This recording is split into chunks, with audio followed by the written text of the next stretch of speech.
नमस्कार, nation India में आपका स्वागत है। मेरा नाम है विपिन बेबाक। मध्य प्रदेश में बहुजन समाज पार्टी का विकल्प बन पाएगी भीम आर्मी। आजाद समाज पार्टी काशीराम के प्रमुख चंद्रशेखर आजाद अपनी गतिविधियों का विस्तार उत्तर प्रदेश से बाहर भी कर रहे हैं। राजस्थान और मध्य प्रदेश दोनों ही राज्यों को उन्होंने अपने चुनावी एजेंडे में रखा है।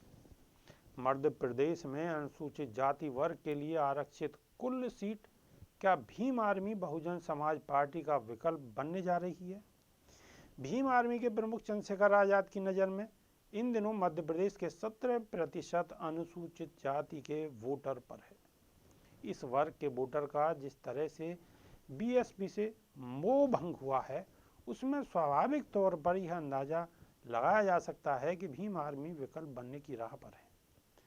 यदि भीम आर्मी बेहतर विकल्प देने में सफल हो जाती है तो सबसे ज़्यादा मुश्किल कांग्रेस को आने वाले समय में होगी। बीएसपी के उदय के साथ ही अनुसूचित जाति वर्ग का कांग्रेस से दूर साफ दिखाई दे रही है। इसी दूरी के कारण ही कांग्रेस हिंदी पट्टी के राज्यों में लगातार पिछड़ती जा रही है। इस साल उत्तर प्रदेश सहित 5 राज्यों के विधानसभा चुनाव हैं।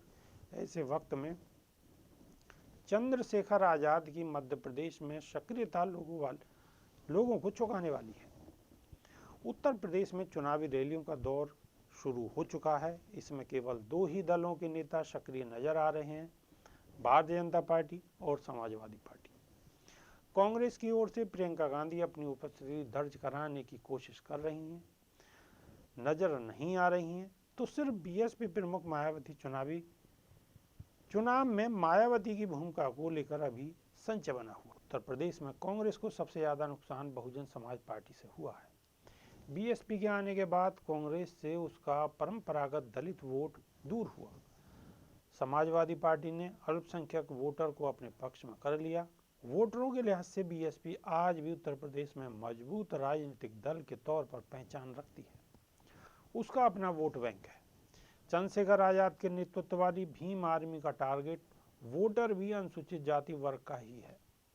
चंद्रशेखर आजाद रावण अपनी पार्टी आजाद समाज पार्टी के साथ काशीराम का नाम भी उपयोग कर रहे हैं। जाहिर है कि वे काशीराम का उत्तराधिकारी होने का संदेश अपने वर्ग में दे रहे हैं। आजाद समाज पार्टी काशीराम के प्रमुख चंद्रशेखर आजाद अपनी गतिविधियों का विस्तार उत्तर प्रदेश से बाहर भी कर रहे हैं। राजस्थान और मध्य प्रदेश दोनों ही राज्यों को उन्होंने अपने चुनावी एजेंडे में रखा है। मध्य प्रदेश में अनुसूचित जाति वर्ग के लिए आरक्षित कुल सीटों की संख्या 35 है। कुल 17% आबादी इस वर्ग की है। पिछले 3 दशक से भी अधिक समय से बीएसपी इस वर्ग के सहारे ही राज्य में राजनीति कर रही है। वर्ष 2000 में छत्तीसगढ़ के अलग राज्य बन जाने के बाद बीएसपी उत्तर प्रदेश की सीमाओं से लगे विधानसभा क्षेत्रों में अपनी मजबूत स्थिति दर्ज कराती रही है, लेकिन सीटों की संख्या के लिहाज से वह कमजोर होती जा रही है। पिछले विधानसभा चुनाव में बीएसपी के खाते में सिर्फ 2 सीट ही आई थी। उसके वोट का प्रतिशत घटकर 5% रह गया। कुल वोट बैंक भी घट गया। सीटों के लिहाज से बसपा के लिए 90 का दशक काफ़ी अच्छा रहा है। बीएसपी ने 3.5% वोटों के साथ चुनावी राजनीति शुरू की थी। छत्तीसगढ़ भी मध्य प्रदेश का हिस्सा था। बीएसपी को अधिकतम 11 विधानसभा की सीटों पर सीट मिली हैं, लेकिन लोकसभा की सीट भी बीएसपी जीत चुकी है। वर्ष 2008 में बसपा को 8.72% वोट मिले थे। इसके बाद वोटों में लगातार गिरावट देखने को मिल रही है। बसपा को अधिकतम 22 लाख वोट ही अब तक मिले हैं। पिछले विधानसभा चुनाव में उसे कुल 20 लाख से भी कम वोट मिले थे।